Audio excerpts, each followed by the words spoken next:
Bonjour à toutes et à tous, on se retrouve aujourd'hui pour un nouveau rendez-vous. Comme vous le savez, chaque mois, nous allons vous parler de différents sujets qui traitent naturellement du logement social, de ses enjeux, et nous allons surtout vous parler de l'Office public de l'habitat de l'Aisne. Et cette fois-ci, pour travailler sur ces questions, j'ai demandé à deux de nos représentants de l'OPH de l'Aisne de bien vouloir répondre à ces questions. Qui sont les bénéficiaires du logement social et quelles sont les spécificités du territoire de l'Aisne? Monsieur le Président Freddy Grézizac, certains offices, comme l'Opale, parlent plus de logement abordable et durable que de logement social. Quelle différence faites-vous? D'abord, ils ont raison. J'aime pas, alors je vais peut-être choquer, j'aime pas ces mots logement social.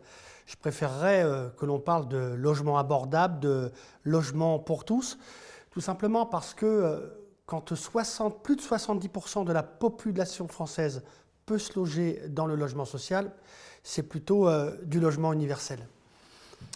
Monsieur le directeur général Jean-Denis Mège, vos cibles de locataires sont très variées, mais au fait, qui sont vos locataires et combien sont-ils?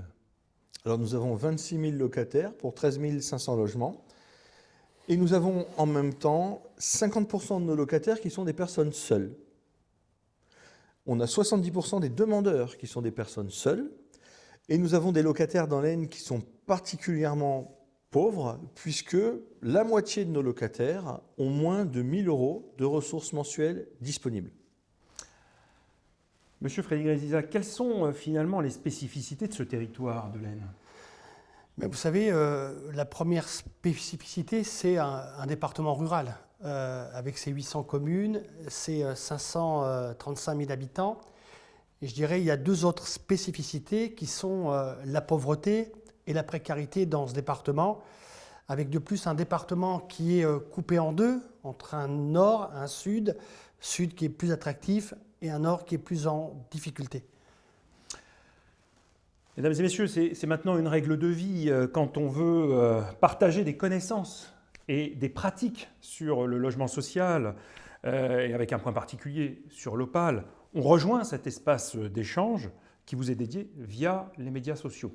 Alors, je vous rappelle que l'intégralité de ces vidéos sont accessibles sur les réseaux sociaux, la chaîne YouTube de l'Opale, et sur son site, bien sûr, internet que vous connaissez, www.opale02, comme le département de l'Aisne.com. Merci à Frédéric Grézizac, merci à Jean-Denis Mège, et à bientôt pour votre prochaine vidéo. Et en attendant, prenez soin de vous et de vos proches naturellement. Merci.